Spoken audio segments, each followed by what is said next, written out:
കാലങ്ങൾക്ക് മുമ്പ് ഏലൂരിൽ താമസമാക്കിയ സിറിയൻ കത്തോലിക്ക വിശ്വാസികളുടെ ആത്മീയ ആവശ്യങ്ങൾക്ക് ഓലയിൽ തീർത്ത ഒരു ദേവാലയം ഉയർന്നു. പരിശുദ്ധ മാതാവിൻ്റെ അമ്മയായ വിശുദ്ധ അന്നയുടെ നാമധേയത്തിൽ ഒരു ദേവാലയം വേണമെന്ന് കാലങ്ങൾക്ക് മുമ്പ് അവർ ആഗ്രഹിച്ചു. വൈദിക സാന്നിധ്യം എപ്പോഴും ആ ദേവാലയത്തിൽ ഉണ്ടായിരിക്കണമെന്ന് കാലങ്ങൾക്ക് മുമ്പേ അവർ തീരുമാനിച്ചു. കരുതലിൻ്റെയും കൂട്ടായ്മയുടെയും സന്ദേശമുയർത്തി ആ ദേവാലയ പടിക്കൽ അവർ ഒരുമിച്ച് കൂടി. ആ ദേവാലയം സ്ഥാപിക്കപ്പെട്ടിട്ട് ഇന്ന് 60 വർഷം പിന്നിട്ടിരിക്കുന്നു.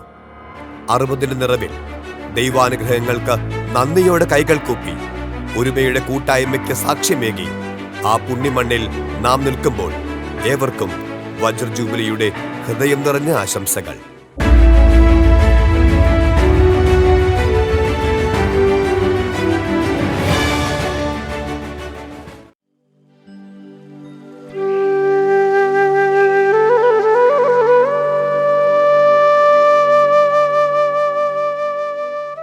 തിരുവിതാംകൂറിന്റെ ഭാഗമായിരുന്ന ചെറിയ ഒരു പ്രദേശമായിരുന്നു ഏലൂർ. പെരിയാറിന്റെ കൈവഴികൾക്കിടയിൽ രൂപം കൊണ്ട ഒരു കൊച്ചു ദ്വീപ്. ഏകദേശം 80 വർഷങ്ങൾക്ക് മുമ്പ് കൊടും കാടും കുന്നുകളും താഴ്വരകളുമുള്ള ഗ്രാമം. ആ താഴ്വരകളിലെ കൃഷിയിടങ്ങളിൽ നെല്ലും കരിമ്പും തഴച്ചു വളർന്ന ഒരു കാലമുണ്ടായിരുന്നു.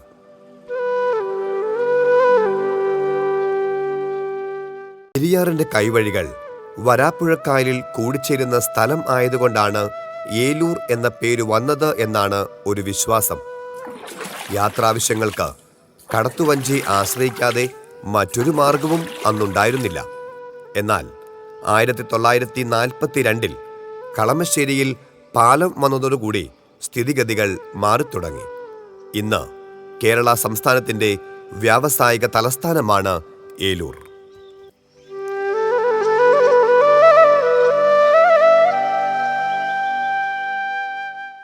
FACT, IAC, IRE, HIL, TCC എന്നീ വൻകിട വ്യവസായ സ്ഥാപനങ്ങൾ ഇവിടെ വരികയും നാനാജാതി മതസ്ഥർ ഉപജീവന മാർഗം തേടി ഇവിടെ എത്തിച്ചേരുകയും ചെയ്തു. ക്രിസ്ത്യൻ, ലത്തീൻ സമുദായക്കാരുടെ ദേവാലയങ്ങളും ഹിന്ദു, മുസ്ലിം മതവിശ്വാസികളുടെ ക്ഷേത്രങ്ങളും മുസ്ലിം പള്ളികളും വ്യാവസായിക വളർച്ചയ്ക്ക് മുമ്പേ ഇവിടെ ഉണ്ടായിരുന്നു. FACT പോലുള്ള വ്യവസായ സ്ഥാപനങ്ങളുടെ വരവോടുകൂടി ലത്തീൻ സമുദായത്തിന് പുറമെ മറ്റ് ക്രിസ്ത്യൻ സമുദായങ്ങളും ഇവിടേക്ക് ഒഴുകിയെത്തി.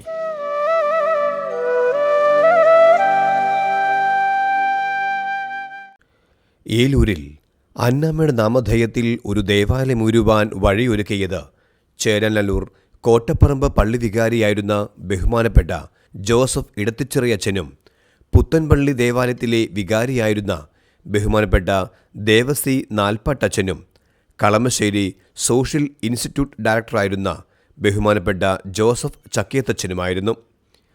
ഏലൂർ പള്ളി സ്ഥാപിക്കുന്നതിന് സ്ഥലം വാങ്ങുവാൻ തൊട്ടയൽവക്കത്തുള്ള ജില്ലകളിലെ പള്ളികളിൽ നിന്ന് സാമ്പത്തിക സഹായം ഒരുക്കുന്നതോടൊപ്പം കുറവ് വന്ന തുക തന്ന് വസ്തു വാങ്ങുവാൻ സഹായിച്ച കർദിനാൾ മാർ ജോസഫ് പാറേക്കാട്ടിൽ പിതാവിനെ നമുക്ക് അനുസ്മരിക്കാതിരിക്കാനാവില്ല. പാറേക്കാട്ടിൽ പിതാവിൻ്റെ നിർദ്ദേശപ്രകാരം സ്ഥലം വാങ്ങുവാൻ നിയുക്തരായത് ബഹുമാനപ്പെട്ട ഇടത്തിച്ചിറയച്ചനും ചക്കിയത്തച്ഛനുമാണ്. 1963 ജൂൺ 29 ഇവർ 47 സെന്റ് വസ്തു ശ്രീ തളിയത്ത് പൗലോ ലൂയിസിൽ നിന്നും മെത്രാപ്പൊലിത്തായുടെ പേരിൽ വാങ്ങിക്കുകയുണ്ടായി. പ്രസ്തുത സ്ഥലത്ത് ദേവാലയം സ്ഥാപിക്കുവാൻ പുത്തൻപള്ളി ദേവാലയ വികാരിയുടെ റിപ്പോർട്ടോടൊപ്പം അപേക്ഷ സമർപ്പിച്ചത് കോട്ടപ്പറമ്പ് പള്ളി വികാരി ബഹുമാനപ്പെട്ട ഇടത്തിച്ചിറയച്ചനാണ്. 1963 ജൂലൈ 8 ഏലൂർ പള്ളി സ്ഥാപിക്കുവാൻ കച്ചേരിയിൽ നിന്നും അനുവാദം ലഭിച്ചു. അന്നത്തെ പള്ളി ശരിക്കും ഒരു ഷെഡായിരുന്നു. ഒരു 5-8 അടി വീതിയുള്ള റൂമല്ല, അതിനകത്ത് അഴിയിട്ടേക്കാണ്. 5-6 അല്ലെങ്കിൽ 5-8 അടി വീതിയുള്ള ഒരു വീതി നീളമുള്ള ഒരു റൂം, പുറകിൽ മുൻ അല്ലെങ്കിൽ പിന്നിൽ ഇരിക്കാൻ കഴിയുന്ന ഒരു ഷെഡും. അതാണ് നമ്മുടെ അന്നത്തെ പള്ളി. അതായത് അൾത്താരയിരിക്കുന്ന പോർഷൻ നമുക്ക് പൂട്ടിയിടാൻ കഴിയും, ബാക്കിയുള്ളൊരു ഷെഡും. അന്നേ ദിവസം തന്നെ ഇവിടെ ഒരു താത്കാലിക ദേവാലയം സജ്ജമാക്കിയ ശേഷം ദേവാലയം ആശീർവദിച്ച് ദ്വീപലി അർപ്പിക്കുവാൻ അനുവാദത്തിനായി പുത്തൻപള്ളി ദേവാലയ വികാരി ബഹുമാനപ്പെട്ട നാൽപ്പട്ടച്ചൻ അപേക്ഷയും സമർപ്പിച്ചു. അപേക്ഷ പ്രകാരം പള്ളി വെഞ്ചരിച്ച് വിശുദ്ധ കുർബാന അർപ്പിക്കുവാൻ അനുവദിച്ചുകൊണ്ട് 1963 ജൂലൈ 12 കച്ചേരിയിൽ നിന്നും കൽപ്പനയും ലഭിച്ചു. തങ്ങളുടെ വീടിനോട് ചേർന്നുള്ള കുന്നും മരങ്ങളുമായിരുന്ന സ്ഥലത്ത് നമ്മുടേതായ ഒരു പള്ളി പണിയാൻ പോകുന്നു എന്നറിഞ്ഞ് അതിൽ ഒത്തിരി അഭിമാനം കൊണ്ടവരുമുണ്ട്. ഇങ്ങനെ കുന്നും മലയൊക്കെ ആയിട്ട് കിടന്നിരുന്ന കശുമാവും തോട്ടവും പിന്നെ വേറെ മരങ്ങളും ഉണ്ട്, പാഴ്മരം അതും ഇതൊക്കെ ഉണ്ട്. പക്ഷെ ഞങ്ങൾ അതിലെയാണ് സ്കൂളിൽ പോയിക്കൊണ്ടിരുന്നത്. പിന്നെ ആ ഫ്രണ്ടിൽ കാണുന്ന കിണർ അന്നും അവിടെയുണ്ട്. ആ കിണറൊക്കെ ഉണ്ട്, ബാക്കി എല്ലാ ഭാഗങ്ങളും അവിടെയുണ്ട്. അന്ന് ഞങ്ങൾ ഇതുപോലെ ഓടിക്കളിച്ച് നടന്നിരുന്ന സ്ഥലമാണ്. ഞാനൊക്കെ ഇടയ്ക്കിടയ്ക്ക് ഓടി വന്ന് പലതൊക്കെ ഉണ്ടെങ്കിൽ പിന്നെ ഈ കൊട്ടയ്ക്ക് അത് ഇതൊക്കെ പറിച്ച് എടുക്കും. അങ്ങനെ ഞങ്ങൾ പലതൊക്കെ ഞങ്ങൾ ചെയ്തിരുന്ന സ്ഥലങ്ങളാണ്. അങ്ങനെ ഒരിക്കലും ഇങ്ങനെ ഒരു ദിവസം ആ ലൂയിസ് ചേട്ടനാണ് വന്ന് ഇങ്ങനെ പറഞ്ഞത്, നമുക്ക് പിന്നെ ഈ സ്ഥലം ഞങ്ങൾ പള്ളി കൊടുക്കാൻ പോവാണ്. അപ്പം ഞാൻ പറഞ്ഞ നല്ല കാര്യമല്ല, അന്ന് ഞാൻ ചെറുതാണ്, എന്നാലും എനിക്കിഷ്ടം, ഞങ്ങൾക്കൊക്കെ കേൾക്കുമ്പോൾ സന്തോഷമായി. പള്ളിയാണല്ലോ വരാൻ പോണത്. കൽപ്പന അനുവാദപ്രകാരം ഏലൂരിൽ നിർമ്മിച്ച താത്കാലിക ദേവാലയം 1963 ജൂലൈ 14 പുത്തൻപള്ളി വികാരി ബഹുമാനപ്പെട്ട ദേവസി നാൽപ്പട്ടച്ചൻ വെഞ്ചരിച്ച് പ്രഥമ വിശുദ്ധ കുർബാന അർപ്പിച്ചു. തുടർന്ന് എല്ലാ ഞായറാഴ്ചകളിലും കടമുള്ള തിരുനാളുകളിലും കുർബാന ചൊല്ലിത്തുടങ്ങി.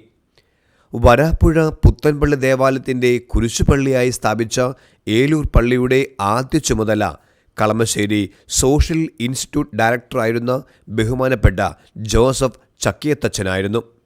അക്കൊല്ലം ഓഗസ്റ്റ് മാസത്തിൽ ശ്രീ മടത്തിപ്പറമ്പിൽ ജോസഫിൻ്റെ പക്കൽ നിന്നും 49 സെൻറ്റ് വസ്തു കൂടി പള്ളിക്കു വേണ്ടി വാങ്ങി. തുടർന്ന് സെപ്റ്റംബർ മാസത്തിൽ പള്ളിപ്പണി ഇന്നുള്ള പഴയ പള്ളി പാരിഷ് ഹാൾ ആരംഭിക്കുകയും ചെയ്തു. അന്ന് എല്ലാ ശനിയാഴ്ചയും ഞങ്ങൾ ഹോസ്റ്റ് മേടിക്കാൻ പോകേണ്ടത് പുത്തമ്പള്ളി മഠത്തിലാണ്. അപ്പോൾ ഞാനും രാജനും കൂടിയാണ് എല്ലാ ആഴ്ചയിലും പോണത്. അന്ന് അച്ഛൻ 30 പൈസ തരും കടത്തുകാശ്. അത് പോയി ഞങ്ങൾ പോയി തിരിച്ച് ഹോസ്റ്റ് മേടിച്ചുകൊണ്ട് വരും. പിന്നെ അത് കഴിഞ്ഞിട്ട് ഞായറാഴ്ച ദിവസങ്ങളിൽ ഞങ്ങൾ പിടിയേരി പിടിക്കാൻ പോകുന്ന ഒരു പരിപാടി ഉണ്ടായിരുന്നു. അതും ഞാനും രാജനും എല്ലാം കൂടിയാണ് പോണത്. പ്രസ്തുത ദേവാലയ വെഞ്ചരിപ്പിനെത്തിയ മെത്രാപ്പോലിത്ത പുതിയ പള്ളിക്കുള്ള ശിലാസ്ഥാപനവും അന്നേ ദിവസം നടത്തുകയുണ്ടായി.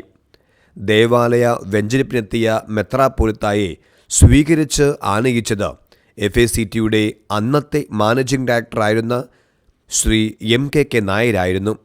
ജാതിമത ചിന്തകൾക്ക് അതീതമായി FACTയുടെ പരിസരങ്ങളിൽ സ്ഥാപിതമായ ക്രിസ്ത്യൻ ദേവാലയങ്ങൾക്കും ഹിന്ദു ക്ഷേത്രങ്ങൾക്കും മുസ്ലിം പള്ളികൾക്കും ആവശ്യമായ വെള്ളവും വെളിച്ചവും അന്നു മുതലേ സൗജന്യമായി നൽകി വരുന്നത് FACTയാണ്. അത് ഇന്നും മുടക്കം കൂടാതെ നൽകി വരുന്നു.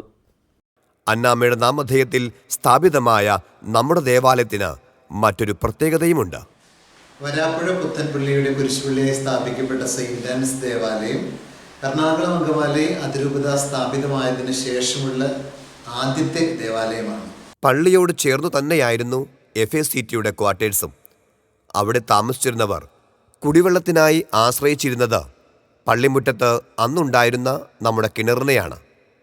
ഞാനൊക്കെ താമസിച്ചിരുന്നത് നേരെ ഇപ്പം ആ പ്രസിഡന്റ് അതിൻ്റെ മുകളിലെ വീട്ടിലായിരുന്നു ഞാനൊക്കെ താമസിച്ചിരുന്നത്.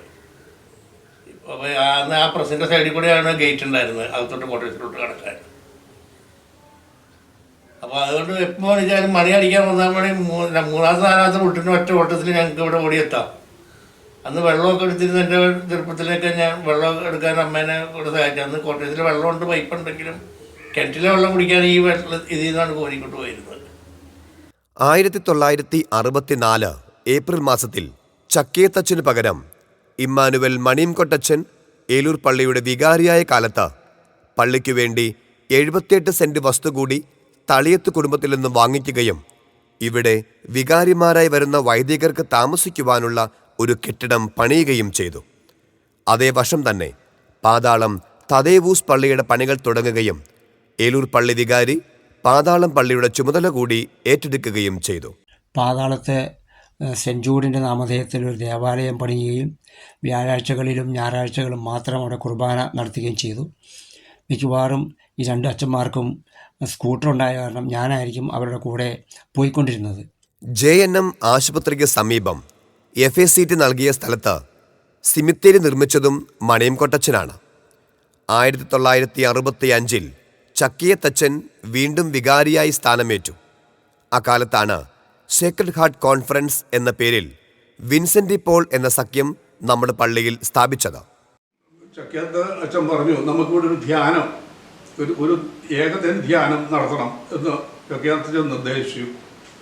ഞങ്ങളെല്ലാവരും അത് സ്വാഗതം ചെയ്തു. അങ്ങനെ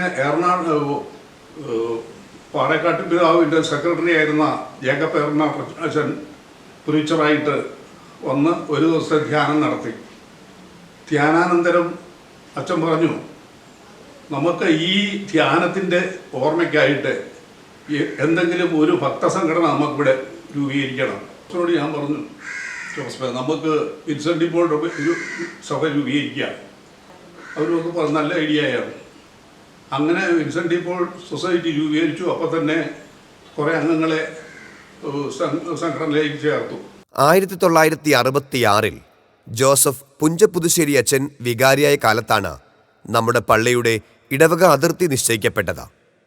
ഓഗസ്റ്റ് 1 ആഘോഷിച്ചിരുന്ന അന്നാമ്മയുടെ തിരുനാൾ സെപ്റ്റംബർ അവസാനത്തിലേക്ക് മാറ്റിയത് പുതിയ വികാരിയായി എത്തിയ ജോസഫ് പാലാട്ടിയച്ഛനായിരുന്നു. തുടർന്ന് 1970 ജോർജ് മാവേലിയച്ഛൻ വികാരിയായി. ഇടവകയ്ക്ക് ഒരു പുതുമുഖം ലഭിച്ച കാലഘട്ടമായിരുന്നു അത്.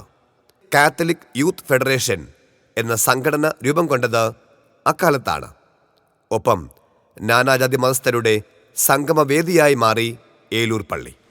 മാവേലിയച്ഛൻ വികാരിയായിരുന്ന സമയത്താണ് Stella arts and sports club വളരെ സജീവമായി നമ്മുടെ പള്ളിയിൽ പ്രവർത്തനത്തിൽ ഉണ്ടായിരുന്നത്. കലാപരമായിട്ടും കായികപരമായിട്ടും നല്ല ഒരു പേര് ആ സമയത്ത് സ്റ്റെല്ല ആർട്സ് ആൻഡ് സ്പോർട്സ് ക്ലബിന് ഉണ്ടായിരുന്നു. നമ്മളുടെ പള്ളിയെപ്പറ്റി പൊതുജനങ്ങളുടെ ഇടയിലേക്ക് ആ പേര് വളരെ ശ്രദ്ധാപൂർവം കടന്നു വരുന്നത്.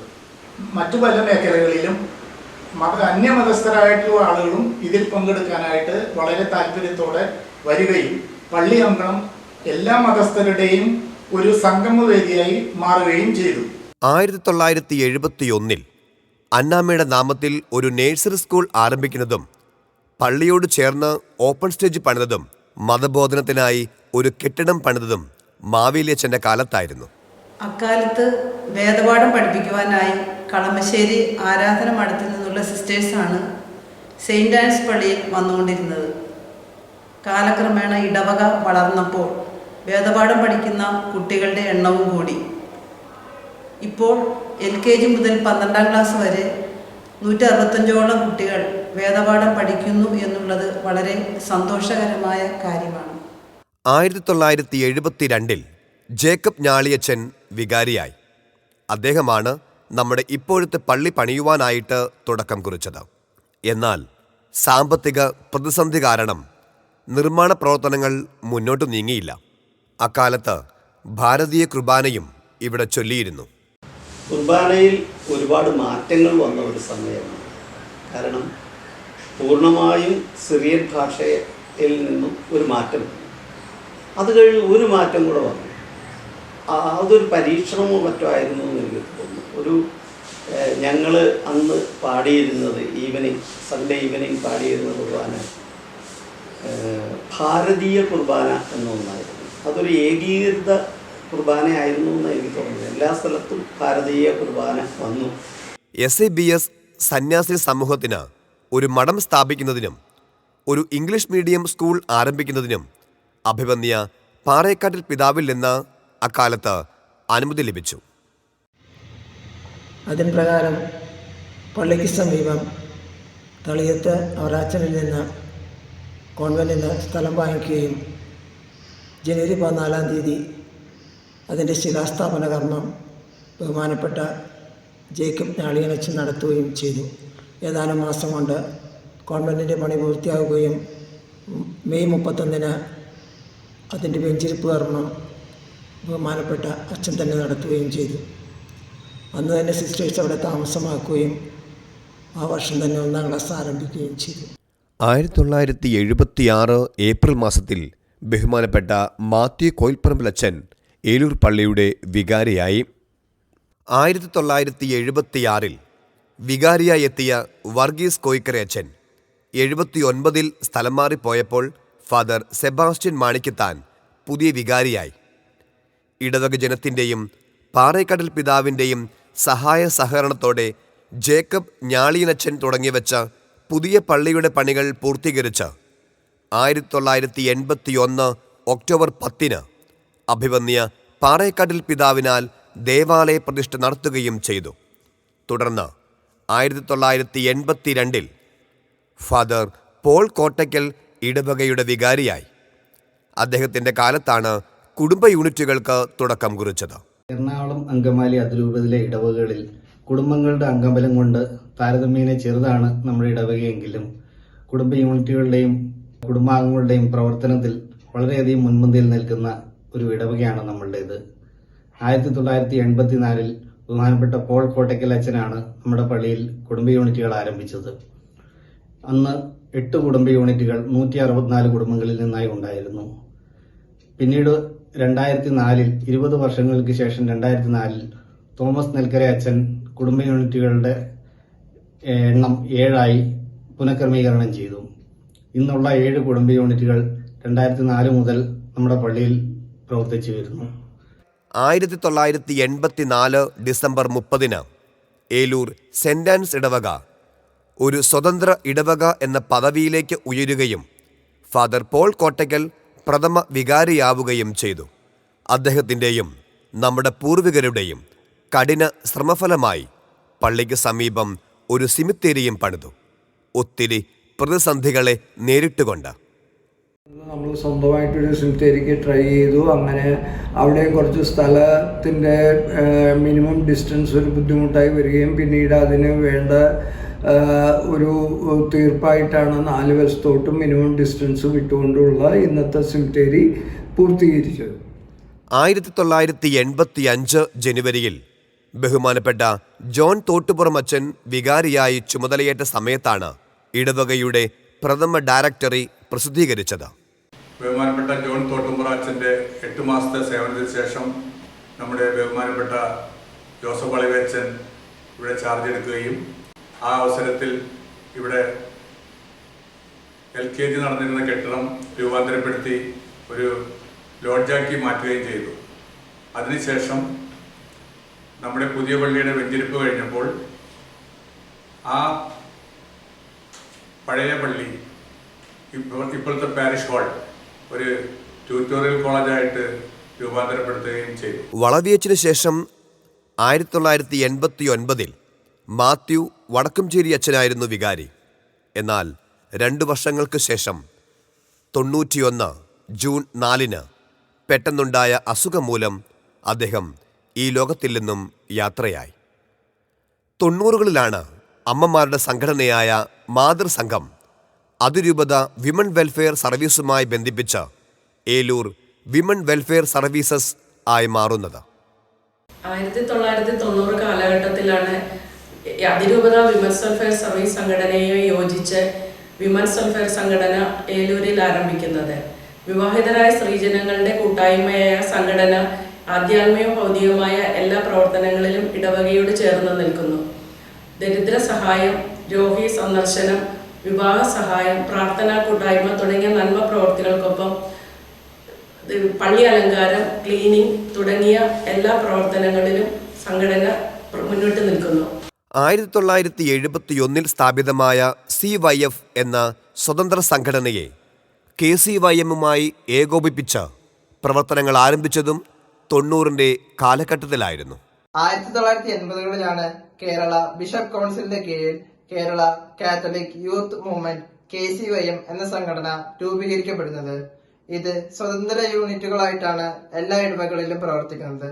എന്നാൽ 1990കളിൽ നമ്മുടെ ഇടവകയിൽ ഏലൂർ CYFന് പകരം KCYM ആരംഭിച്ചു. ഞങ്ങളാൽ കഴിയുന്ന പ്രവർത്തനം നൽകി ഇടവകയിലെ ഓരോ പരിപാടികളെയും ഞങ്ങൾ വിജയത്തിലേക്ക് എത്തിക്കുന്നു. മാത്യു വടക്കംചേരി അച്ഛൻ്റെ ആകസ്മിക വേർപാടിനെ തുടർന്ന് ഒരു മാസത്തേക്ക് പാതാളം പള്ളി വികാരിക്കായിരുന്നു ഏലൂരിൻ്റെ ചുമതല. പിന്നീട് മൈക്കിൾ ആറ്റുമേലച്ചൻ അജപാലന ദൗത്യം ഏറ്റെടുത്തു. 1994 ജേക്കബ് ചാണിക്കുഴിയച്ചൻ ഇടവക വികാരിയായി സ്ഥാനമേൽക്കുകയും പള്ളിവക സ്ഥലം ഫാക്ട് എടുക്കുന്നതിനെക്കുറിച്ചുള്ള ചർച്ച നടത്തുകയും അന്തിമ തീരുമാനത്തിൽ എത്തുകയും ചെയ്തു. ജേക്കബ് ചാണിക്കുഴി അച്ഛൻ്റെ കാലത്ത് 97 ഏപ്രിൽ 6 സെന്റ് ആൻസ് മരണാനന്തര സഹായ സംഘം ഇവിടെ രൂപീകരിച്ചു. മരണം കൊണ്ട് പല ആൾക്കാരോടും ഒന്നിച്ചു പിടിച്ച് നടന്നിട്ട് രക്ഷയില്ല. അവസരം ഞാൻ ശ്രമിച്ചത് നടത്തി. അപ്പോൾ അതിന് ഒരു കൊല്ലത്തേക്ക് 500 രൂപ പിരിവ് കൊടുക്കണം. നമുക്ക് തിരിച്ച് ഒരാൾ മരിച്ചാൽ 10,000 രൂപ കിട്ടും. നമ്മുടെ ഏലൂർ സെന്റ് ആൻസ് ഇടവകയിൽ മരണാനന്തര സഹായ സംഘടന തുടങ്ങുന്നതിനുള്ള പ്രധാന കാരണം അന്ന് വരെ നമ്മുടെ ഏലൂർ ഇടവകയിൽ ഒരു മരണം സംഭവിച്ചു കഴിഞ്ഞാൽ അതിൽ സഹകരിക്കുന്ന ആൾക്കാരുടെ എണ്ണം വളരെ കുറവായിരുന്നു. അതുപോലെ തന്നെ ഒത്തിരി പേര് സാമ്പത്തിക ബുദ്ധിമുട്ടുകൾ കാരണം ശരിയായ രീതിയിൽ മരണാനന്തര ചടങ്ങുകൾ നടത്താനുള്ള കഴിവില്ലായിരുന്നു. ഇതിനൊരു പരിഹാരമായിട്ടാണ് നമ്മൾ ഈ മരണാനന്തര സഹായ സംഘടന തുടങ്ങിയത്. 92 FACTയുടെ വികസന പ്രവർത്തനങ്ങൾക്ക് സ്ഥലം ആവശ്യമായി വന്നപ്പോൾ മഠത്തിൻ്റെയും സ്കൂളിൻ്റെയും പ്രവർത്തനങ്ങൾ പ്രതിസന്ധിയിലായി. കാപ്രോലാക്ടം പ്ലാന്റിന്റെ നിർമ്മാണം ആരംഭിച്ചതോടെ സ്കൂളിൻ്റെയും മഠത്തിൻ്റെയും പ്രവർത്തനം പ്രതിസന്ധിയിലായി. അന്ന് ഫാക്ട് തന്ന സ്ഥലത്ത് മഠവും സ്കൂളും മാറ്റി സ്ഥാപിച്ചു.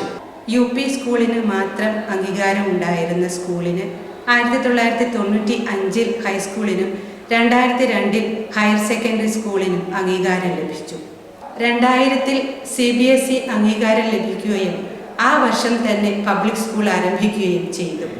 ഇന്ന് ഈ 2 സ്കൂളുകളിലുമായിട്ട് 2000-ലധികം കുട്ടികൾ ഇവിടെ പഠനം നടത്തുന്നു. ഏലൂർ പഞ്ചായത്ത് പുത്തലത്ത് കടവിന് സമീപം സ്കൂളിൻ്റെ പ്രവർത്തനങ്ങൾ ആരംഭിച്ചുവെങ്കിലും മഠത്തിൻ്റെ പണികൾ പൂർത്തിയായത് 2005 ജൂൺ 18 അന്നത്തെ വികാരിയായിരുന്ന ആന്റണി മാങ്കുറിയച്ചനാണ് മഠത്തിൻ്റെ വെഞ്ചരിപ്പ് കർമ്മം നിർവഹിച്ചത്. ഉപരിപഠനാർത്ഥം ചാണിക്കുഴിയച്ചൻ സ്ഥലം മാറിപ്പോയപ്പോൾ 98 തോമസ് പെരുമായനച്ചൻ വികാരിയായി. പള്ളിവക സ്ഥലം FACT ഏറ്റെടുക്കുന്നത് സംബന്ധിച്ച് നടപടിക്രമങ്ങൾ പൂർത്തിയായി എങ്കിലും തീരുമാനങ്ങൾ ഫലപ്രാപ്തിയിൽ എത്തിയില്ല. 2000 മാർച്ച് മാസത്തിൽ ചെറിയാൻ നേരെവീട്ടിലച്ചൻ ഇവിടുത്തെ വികാരിയായി നിയമിതനായി. തൻ്റെ ലളിതമായ ജീവിതവും എളിമയും കൊണ്ട് 4 വർഷത്തെ സ്തുത്യർഹമായ വൈദിക ശുശ്രൂഷയിലൂടെ ഇടവക ജനഹൃദയങ്ങളിൽ അത്യുന്നതമായ സ്ഥാനം നേടിയ മഹനീയ വ്യക്തിത്വത്തിന് ഉടമയും ആത്മീയ ഗുരുവുമായിരുന്നു ബഹുമാനപ്പെട്ട ചെറിയാനച്ചൻ. കല്ലും മരവും കൊണ്ടല്ല, ജനഹൃദയങ്ങളെ തൊട്ടുണർത്തുന്ന ആത്മീയ ആചാര്യത്വമാണ് പൗരോഹിത്യ മഹത്വമെന്ന് തെളിയിച്ച അത്യുന്നതനായ ശ്രേഷ്ഠനായ ഒരു വൈദികനായിരുന്നു ബഹുമാനപ്പെട്ട ചെറിയാൻ നേരെവീട്ടിലച്ചൻ. ചെറിയാനച്ചൻ്റെ പിൻഗാമിയായി 2004 തോമസ് നെൽക്കരയച്ചൻ ഇവിടെ വികാരിയാവുകയും ഇടവകയുടെ 2ാമത്തെ ഡയറക്ടറി പ്രസിദ്ധീകരിക്കുകയും ചെയ്തു. 1 വർഷത്തിനു ശേഷം 2005 ആന്റണി മാങ്കുറിയച്ചൻ ഏലൂർ സെന്റ് ആൻസിൻ്റെ വികാരിയായി. 8 മാസങ്ങൾക്ക് ശേഷം ഇടവകയുടെ 20ാമത്തെ ഇടയനായി വന്നത് ഇഗ്നേഷ്യസ് പയ്യപ്പള്ളിയച്ചനാണ്. അദ്ദേഹം വന്ന് ചാർജ് എടുക്കുമ്പോൾ ഈ ഇടവക ദേവാലയത്തിൻ്റെ സീലിംഗ് വളരെ മനോഹരമാക്കുകയും മദ്ബഹ വളരെ മനോഹരമായി നിർമ്മിക്കുകയുമുണ്ടായി. അതോടൊപ്പം തന്നെ വളരെ ശോചനീയാവസ്ഥയിലായിരുന്ന നമ്മുടെ സെമിത്തേരി വളരെ മനോഹരമായി നിർമ്മിക്കുകയുമുണ്ടായി. 1985 പിന്നീട് വികാരിയായി വന്നിരുന്ന 2004 വികാരിയായി വന്നിരുന്ന ഫാദർ തോമസ് നെൽക്കരി അച്ഛനും ഇടവക ഡയറക്ടറി ഇറക്കുകയുണ്ടായി.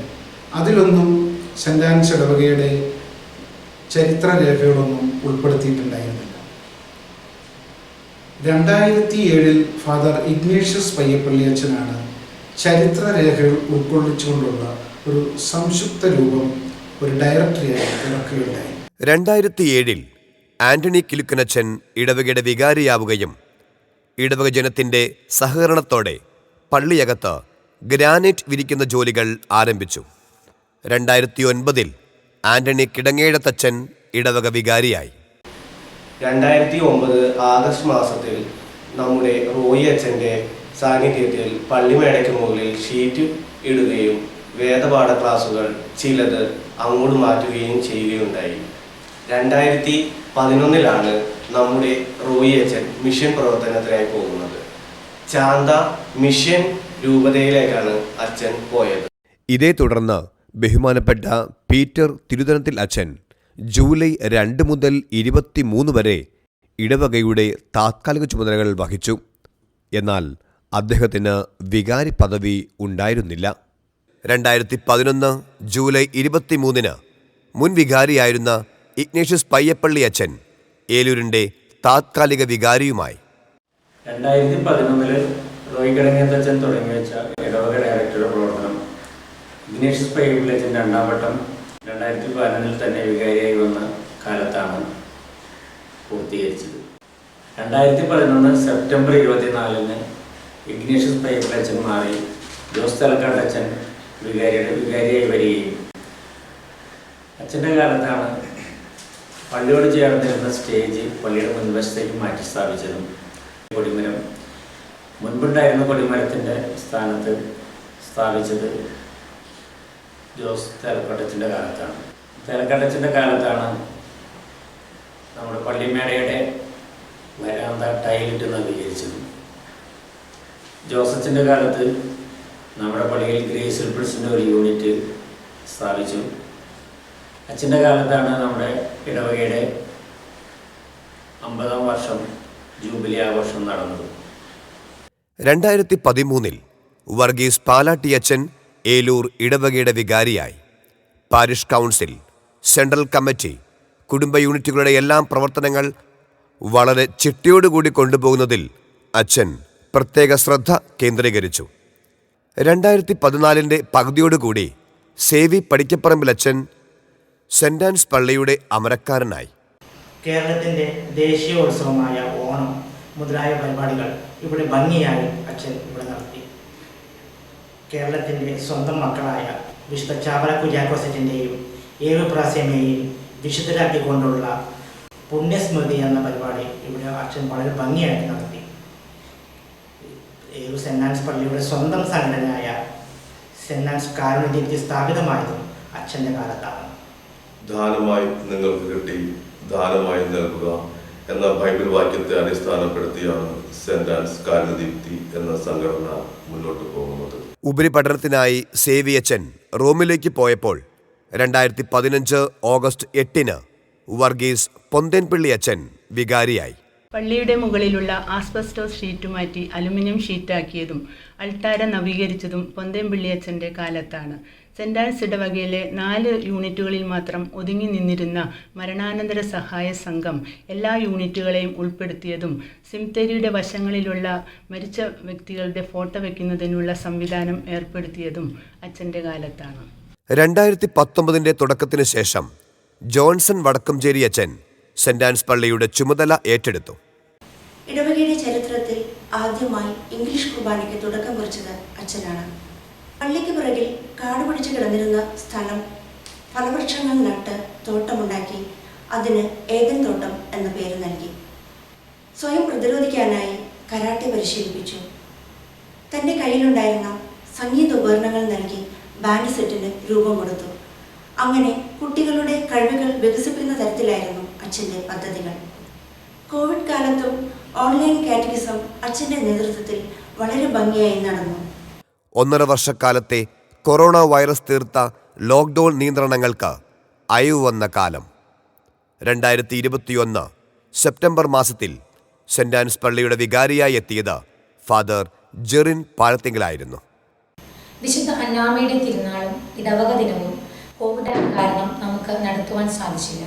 2022 ജെറിനച്ചൻ ഇടവക ദിനം നല്ല ഭംഗിയായി നടത്തുവാനും ആ ഇടവക ദിനം അച്ഛൻ്റെ നേതൃത്വത്തിൽ അവസ്മരണീയമാക്കുവാനും അച്ഛന് സാധിച്ചു. അതുവഴി ആ പഴയ കൂട്ടായ്മ തിരിച്ചു കൊണ്ടുവരാൻ നമുക്ക് സാധിച്ചു. ഒരു വർഷത്തിനു ശേഷം 2022 സെബാസ്റ്റ്യൻ വാഴപ്പള്ളിയച്ചൻ ഏലൂർ പള്ളിയുടെ വികാരിയായി. ഏലൂർ ഇടവകയിലേക്ക് കടന്നു വന്നത് വിശ്രമ ജീവിതം നയിച്ചുകൊണ്ടിരിക്കുന്ന സമയത്തായിരുന്നു. പൗരോഹിത്യത്തിൻ്റെ 50 വർഷം പിന്നിട്ട വാഴപ്പള്ളിയച്ചൻ ഏലൂരിൻ്റെതായിട്ട് പറയുകയാണെങ്കിൽ നമ്മുടെ ഇടവകയിൽ മാവിൻ തൈകളും ബോഗൻ വിലകളും അച്ഛൻ നട്ടുവളർത്തി പരിപാലിക്കുകയായിരുന്നു. 2023 ഏലൂർ സെന്റ് ആൻസ് പള്ളിയുടെ ഇടയനായി എത്തിയത് ഫാദർ എബി ഇടശ്ശേരി അച്ഛനാണ്. ചിത്രകാരൻ, ഗായകൻ, ഗാനരചയിതാവ്, മ്യൂസീഷ്യൻ, സകലകലാ പ്രതിഭയായ അദ്ദേഹം ഇടവകയുടെ കൂട്ടായ്മയ്ക്ക് ബലമേകുന്ന എല്ലാ പ്രവർത്തനങ്ങൾക്കും പ്രോത്സാഹനങ്ങൾ നൽകിക്കൊണ്ടിരിക്കുന്നു. നമ്മുടെ പള്ളിയെ നമ്മൾ കൂടുതൽ അറിയുന്നത് അതിൻ്റെ പൂർവ്വകാല ചരിത്രം മനസ്സിലാക്കുമ്പോൾ, വളർന്നു വന്ന വഴിയിലെ ഓരോ സംഭവ വികാസങ്ങളെ തിരിച്ചറിയുമ്പോൾ, ആധുനിക കാലഘട്ടത്തിൻ്റെ പരിണാമ സ്വഭാവ സവിശേഷതകളെ മനസ്സിലാക്കുമ്പോൾ, അങ്ങനെ പടിപടിയായിട്ട് ഇതിൻ്റെ വളർച്ചയുടെ ഓരോ ഘട്ടങ്ങളെയും തിരിച്ചറിയുമ്പോഴാണ് ഡോക്യുമെൻ്ററി ഇതിൻ്റെ ഒരു സാഫല്യമായിരുന്നു. ഈ ഒരു സാക്ഷാത്കാര ശുശ്രൂഷ ഏറ്റവും മഹത്തരമായി ചെയ്ത എല്ലാവരെയും സ്നേഹപൂർവ്വം നന്ദിയോടെ ഓർക്കുന്നു. നമ്മുടെ ഈ പള്ളി സ്ഥാപിതമായിട്ട് 60 വർഷങ്ങൾ പിന്നിട്ടിരിക്കുന്നു. ആദ്യ പള്ളി പണി നാം ആ കാണുന്ന മാവിൻ ചുവട്ടിനടുത്ത് ആരംഭിച്ചപ്പോൾ 25ഓളം കുടുംബങ്ങളിലായി 100-ൽ താഴെ മാത്രം വിശ്വാസികൾ ഉണ്ടായിരുന്നത് ഇന്ന് 265 കുടുംബങ്ങളിലായി 1000-ൽ പരം വിശ്വാസി സമൂഹം നമ്മുടെ ഏലൂർ സെന്റ് ആൻസ് ഇടവക ദേവാലയത്തിലുണ്ട്. 7 കുടുംബ യൂണിറ്റുകളാലും വിവിധ സംഘടനകളുടെ വൈവിധ്യങ്ങളായ പ്രവർത്തനങ്ങളാലും വൈദികരാലും വൈദിക വിദ്യാർത്ഥികളാലും സന്യസ്തരാലും ഏലൂർ സെന്റ് ആൻസ് പള്ളിയുടെ ശ്രേയസ് ഇന്ന് ഒത്തിരി ഉയരത്തിലാണ്. ദൈവം വഴി നടത്തിയ 60 വർഷത്തെ വലിയ യാത്ര തലമുറകൾ കാണാൻ ആഗ്രഹിച്ച വജ്രജൂബിലി വർഷത്തിൽ എത്തി നിൽക്കുമ്പോൾ നമ്മൾ ഇന്ന് ആഘോഷമാക്കുകയാണ്. അനുഗ്രഹിക്കപ്പെട്ട ഈ തലമുറയുടെ ആഘോഷത്തിൽ ദൈവാനുഗ്രഹത്തോടെ പങ്കുചേരാം, ഒന്നിക്കാം, കൈകോർക്കാം.